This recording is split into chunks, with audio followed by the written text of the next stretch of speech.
Hello, traders. This is Blake Morrow. You were listening to the Daily Roundup webinar. Hope everybody's having a great trading session. It's another messy session in the FX market. We're not getting any follow through anywhere. Although the dollar, this is a prime example of what I'm talking about. We have the euro dollar yesterday, slumped, or I'm sorry, 2 days ago we fell from grace. Today we rallied back, or yesterday we rallied back. Today we fell back towards support, and basically we're sitting right off of key support here in the euro. The euro just came under pressure under this, the headline that Renzi was pulling his ministers away from the coalition, and that I was just reading this article here. You can see former Prime Minister Renzi said he's pulling his party's ministers from Italy's governing coalition, putting the administration's future at risk in the midst of the COVID-19 pandemic. The euro sold off a little bit and then it bounced. Nothing. I'm not 100% clear on how that's going to affect the euro moving forward. There was enough for a small stab towards the lows, but given the fact that we didn't break through the key support here at 121.25, I'm not too sure that's going to have a broad effect on the euro, so to speak. Okay, but again, today is just it is continuing with the very sloppy trading we saw. This is Monday. This is yesterday. This is today. And so it's pretty sloppy. Not a whole lot to bank on at this moment with continued dollar strength. Although I think the dollar is trying to build some strength. There's conflicting currencies, like you got the sterling, which, by the way, the sterling's off of its highs, but it's still outperforming the euro, and that's something to think about. I think anybody who is trading the pound sterling, they're probably thinking, I don't know if I really want to be short. How about if we break 137? So you're not seeing pure dollar weakness or pure dollar strength anywhere at this moment. The Aussie is trading a little heavier. For all intents and purposes, are kind of building a triangle, I would say.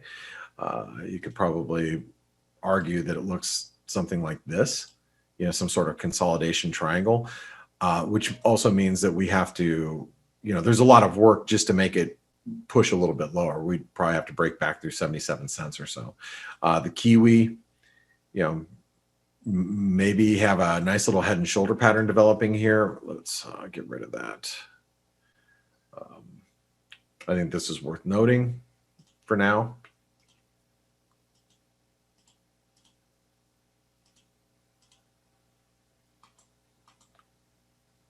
Let's clone that.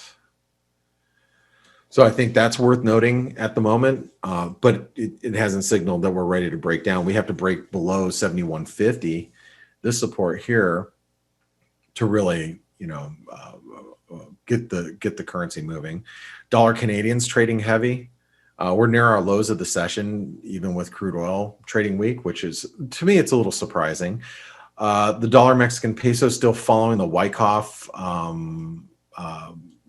pattern that we've been talking about, and as long as we stay above this 1970 level, I think it's constructive. I know it's come off quite a bit from the highs, but it's a 78% retracement that we're trying to hold right now. So, I still think it's got a lot of work to do to turn bullish, but this is where it should be fairly well supported.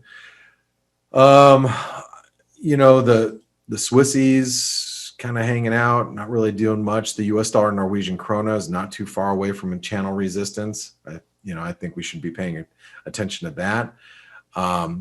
But stocks continue to be really strong. There's, it's hard to be a dollar bull at the moment when equities are strong. We really have to break back below 37.67 in order for us to see any type of sustained dollar strength, in my opinion. And where are we going to see the dollar strength? I don't know. I mean, you think about where the euro's at. The euro's about 150 pips away from really critical support. So, would I want to be super short the euro with very limited, what I would feel is very limited potential? Probably not. I think if I, was buying the dollar, I'd be buying the dollar Canadian, looking for a move back to 129, 130. Or the dollar Mexican peso, looking for a move back up towards 2020 or 2050. I think that's the way, or even the Aussie, back down towards 75 cents. I think those are the types of trades you need to pay attention to if stocks start to show some weakness. But as of right now, they're not. Gold and silver are very much in a consolidation phase right now. And the other thing I just really want to point out is Bitcoin. A lot of support down here at the 31,500, 32,000 level, right around here. But we are developing, or trying to develop, a head and shoulder pattern. And the reason why I want to point this out is because there's been a lot of money shoveled into cryptos. So if Bitcoin actually does break and start moving, I think that could kickstart other moves and might get on the radar of other, of traders and institutions, and might actually fuel some dollar strength, because I think Bitcoin is the new, I don't want to say it like, it's kind of the new gold. So I think if you saw Bitcoin down, dollar would actually strengthen as a result. That's what I think would happen. But I'm more in the camp of, I want to see it to believe it, rather than making the assumption. I do think that if Bitcoin really started to slide, it is going to kickstart some activity in the currency market, though. I do believe that. Also, one other thing to pay attention to is, yields are once again selling off as the bond market is recovering. That might be another thing that's keeping, the lid on the dollar from going too high, is that we might, have a situation where, people are a little skeptical about being long dollars while yields are going down. But at the same time, we are nearing the 38% retracement in the bond market. So if the bond market actually finds some resistance up here and starts heading lower again, that would get a pickup in yields, which might, in essence, strengthen the dollar, should the bond market start to, find some resistance. Just something that I'm paying attention to, because I think it really spurred some dollar weakness yesterday, this move in the bond market yesterday. Irina asks, do you think that Bitcoin could be considered as an indicator for the stock indices? It could. I'm speculating right now with Bitcoin. It's not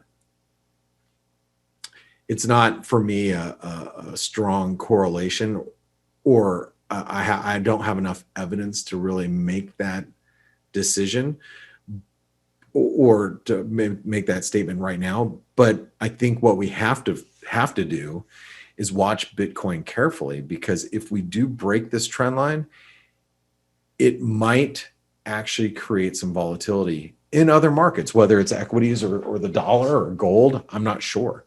I'm just not sure. But I think it's worth noting, and that's why I'm telling you right now. So I hope that helps. But guys and gals, it is very frustrating when we can't get more than 12 hours of a move in one direction. It's hard to stake your claim in the market, which direction you want to go, when we're just not seeing it right now. But anyway, I hope you guys have a great afternoon and evening. I'm going to go ahead and sign off. I wish I had more to report, But let's just keep an eye on Bitcoin. Obviously, stocks at the same thing as yesterday. S&P at 3767, I think, is where we need to be watching. It's 3770 roughly. Those are the levels where your radar should start going up. Okay. All right. Thanks, everybody. Have a great one. I'll see you in the chat rooms or on the Face webinar tomorrow morning. Thanks.